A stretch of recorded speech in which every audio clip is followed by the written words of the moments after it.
Hello ನಮಸ್ಕಾರ, ಹೇಗಿದ್ದೀರಾ ಎಲ್ಲರೂ? ಚಾನಲ್ಗೆ ಸ್ವಾಗತ. ಇವತ್ತಿನ ಬ್ಲಾಗಲ್ಲಿ ಒಂದು ಪುಟ್ಟ ಫಂಕ್ಷನ್ಗೆ ಹೋಗಿದ್ದು ವಿಡಿಯೋ ಇದೆ. ಬೆಳಗ್ಗೆನೇ 5:30 ಅಂದರೆ ನಾವು ಮನೇನ ಬಿಟ್ಟು ಹೋಗ್ತಾ ಇದ್ದೀವಿ. ಗೊತ್ತಲ್ಲ ಇವಾಗ ಎಷ್ಟೊಂದು ಚಳಿ ಇರುತ್ತೆ ಅಂತ. ಬೆಳಗ್ಗೆ ಎದ್ದ ತಕ್ಷಣವೇ ಹೊರಗೆ ಬರೋಕ್ಕೆ ಆಗಲ್ಲ ಅಂಥದ್ರಲ್ಲಿ ನಾವು ಬೈಕಲ್ಲಿ ಹೋಗ್ತಾ ಇದ್ದೀವಿ. ಇಬ್ಬರು ನೋಡ್ತಾ ಇರ್ಬೋದು ಸನ್ರೈಸ್ ಯಾವ ರೀತಿ ಇದೆ. ತುಂಬ ಚಳಿ ಇದೆ, ಸಖತ್ತಾಗಿದೆ ಕ್ಲೈಮೇಟ್ ಮಾತ್ರ, ಬಟ್ ಸ್ವಲ್ಪ ಚಳಿ. ಆದರೂ ತುಂಬ ಮಜಾ ಇತ್ತು. ತುಂಬ ದಿನ ಆಗಿತ್ತು ಬೈಕ್ ರೈಡ್ ಹೋಗಿದ್ದೇ ಇಲ್ಲ, ಅದು ಇಷ್ಟು ಬೆಳಿಗ್ಗೆನೇ. ನಾವು ಇವಾಗ ಹೋಗ್ತಾ ಇರೋದು ಊರು ಬಂದ್ಬಿಟ್ಟು ರಾಮದುರ್ಗ ಹೋಗ್ತಾ ಇದ್ದೀವಿ. ನಮ್ಮೂರಿಂದ 7 ಗಂಟೆ ಅಷ್ಟೊತ್ತರೊಳಗೆ ನಾವು ಅಲ್ಲಿ ರೀಚ್ ಆಗಬೇಕಿತ್ತು, ಅದಕ್ಕೆ ಹೋಗಿದ್ವಿ. ಹಾಗೆ ಪುಟ್ಟ ಫಂಕ್ಷನ್ ಅಂತ ಹೇಳಿದ್ನಲ್ಲ, ಮ್ಯಾಚೂರ್ ಆಗಿದ್ದು ಫಂಕ್ಷನ್ ಇತ್ತು ನಮ್ಮ ಸಿಸ್ಟರ್ದು, ಅದಕ್ಕೆ ಅಲ್ಲಿಗೆ ಹೋಗಿದ್ವಿ. ಏನೂ ಇಲ್ಲಪ್ಪ ಲೈಫ್ ತುಂಬ ಬೋರಿಂಗ್ ಅನ್ನುವಾಗ ಈ ರೀತಿ ಒಂದು ರೈಡ್ ಹೋದರೆ ಸಖತ್ತಾಗಿರುತ್ತೆ. ಕ್ಲೈಮೇಟ್ ಇರ್ಬೋದು ಅಥವಾ ಈ ಪ್ರಕೃತಿ ಸೌಂದರ್ಯ ನೋಡಿದರೆ ಮನಸ್ಸಿಗೊಂಥರ ನಿರಾಳವಾಗಿರುತ್ತೆ, ಆರಾಮ್ ಅನಿಸುತ್ತೆ. ಯಾವುದೇ ಟೆನ್ಷನ್ ಇರಲ್ಲ, ಟೆನ್ಷನ್ ಫ್ರೀಯಾಗಿ ಲೈಫ್ನ ಲೀಡ್ ಮಾಡ್ಬೋದು.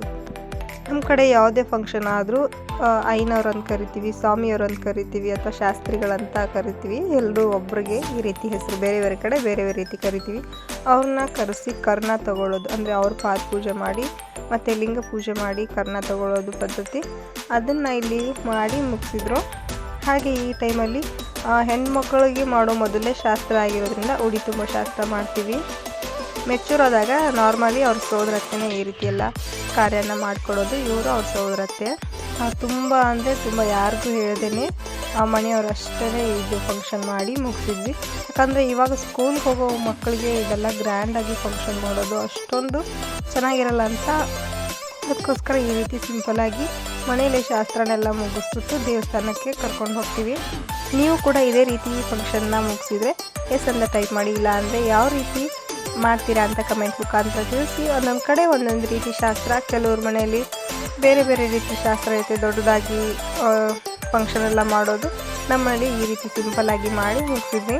ಮೊದಲೆಲ್ಲ ಈ ಮೆಚೂರ್ ಆಗೋದು ತುಂಬ ಲೇಟಾಗಿ ಆಗ್ತಿತ್ತು, ಅಂದರೆ 16 ವರ್ಷ 17 ವರ್ಷ, ಕೆಲವೊಂದು ಸರ್ತಿ 18 ವರ್ಷಕ್ಕೆ ಆದವರು ಇದ್ದಾರೆ. ಬಟ್ ಇವಾಗಿನ ಮಕ್ಕಳು 11 ವರ್ಷದಿಂದನೇ ಸ್ಟಾರ್ಟು, ತುಂಬ ಬೇಗ ಅಂದರೆ ತುಂಬ ಬೇಗ ಆಗ್ತಾರೆ. ಇದು ಎಲ್ಲ ಫುಡ್ಡು ಮೇಲೆ ಡಿಪೆಂಡ್ ಅನಿಸುತ್ತೆ. ಯಾಕಂದರೆ ಇವಾಗಿನೆಲ್ಲ ಕೆಮಿಕಲ್ ಫುಡ್ಡು ನಾವು ತಿನ್ನೋದು, ಪ್ರತಿಯೊಂದು ತುತ್ತಲ್ಲೂ ನಾವು ಕೆಮಿಕಲ್ಲೇ ತಿನ್ನೋದು. ಇದ್ರ ಮುಖಾಂತರ ಹಾರ್ಮೋನ್ ಇಂಬ್ಯಾಲೆನ್ಸ್ ಆಗೋದು, ಹಾರ್ಮೋನಲ್ಲಿ ಚೇಂಜಸ್ ಆಗೋದು, ಹೀಗಾಗಿ ಮಕ್ಕಳಲ್ಲಿ ಬೇಗ ಪ್ರೊಸೆಸಿಂಗ್ ಎಲ್ಲ ಆಗ್ಬಿಟ್ಟು ಮೆಚೂರ್ ಆಗ್ತಾರೆ. ಇವು ಪುಟ್ಟ ಮಕ್ಕಳಿಗೆ ಏನು ಅಂತ ಕೂಡ ಗೊತ್ತಿರಲ್ಲ, ಆ ಟೈಮಲ್ಲಿ ಹೀಗೆಲ್ಲ ಆಗುತ್ತೆ. ಬಟ್ ಎನಿವೇಸ್ ಇದು ಪ್ರಾಕೃತಿಕವಾಗಿ ಆಗಿದ್ದು, ಇದನ್ನು ಏನು ಮಾಡೋಕ್ಕಾಗಲ್ಲ, ಅಷ್ಟೇ ಬಂದಿದ್ದೇನೆ ಆಕ್ಸೆಪ್ಟ್ ಮಾಡ್ಕೋಬೇಕು. ಹಾಗೆ ಅವ್ರ ಮನೆಯಲ್ಲಿ ಮಧ್ಯಾಹ್ನ ಊಟಕ್ಕಂತ ಕೋಸಂಬರಿ ಮತ್ತು ಪಾಯಸ ಅದೆಲ್ಲ ಮಾಡಿದ್ರು. ಕೋಸಂಬರಿ ನಾನೇ ಕಲಿಸ್ತಾ ಇದ್ದೆ, ಅದಕ್ಕೆ ಪುಟ್ಟ ಕ್ಲಿಪ್ಪಿಂಗ್ ತೊಗೊಂಡಿದ್ದೀನಿ.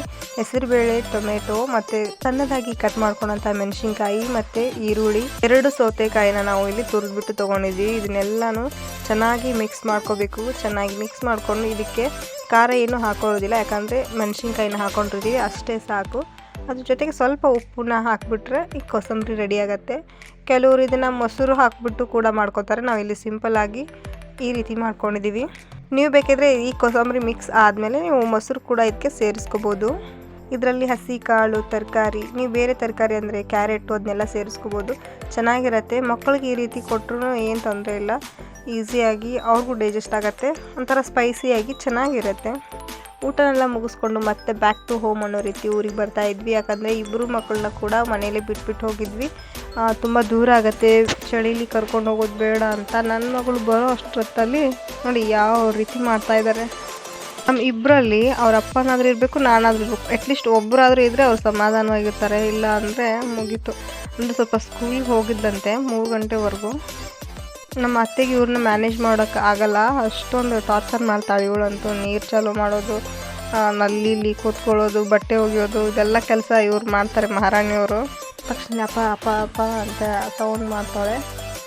ಇದೆಲ್ಲ ಆದಮೇಲೆ ಸಣ್ಣ ಪುಟ್ಟ ಕೆಲಸನೆಲ್ಲ ಮುಗಿಸ್ಕೊಂಡೆ. ಕಾರ್ತಿಕ ಮಾಸ ಆಗಿರೋದ್ರಿಂದ ಆಕಾಶ ಬುಟ್ಟಿ ಬಿಡೋದು ಈ ಕಡೆ ಎಲ್ಲ ಪದ್ಧತಿ. ನಿಮ್ಮ ಕಡೆನೂ ಇದ್ದರೆ ಕಮೆಂಟ್ ಮಾಡಿ. ನೋಡಿ ಆಕಾಶ ಬುಟ್ಟಿ ಯಾವ ರೀತಿ ಬಿಡ್ತಾ ಇದ್ದಾರೆ ಅಂತದ್ರಲ್ಲಿ ಪೇಪರ್ ಹಾಳೆಗೆ ಅಂಟೆಲ್ಲ ಹಚ್ಚಿ ರೆಡಿ ಮಾಡಿಕೊಂಡು ಅದಕ್ಕೆ ಹೊಗೆ ತುಂಬಿಸಿ ಬಿಡ್ತಾರೆ.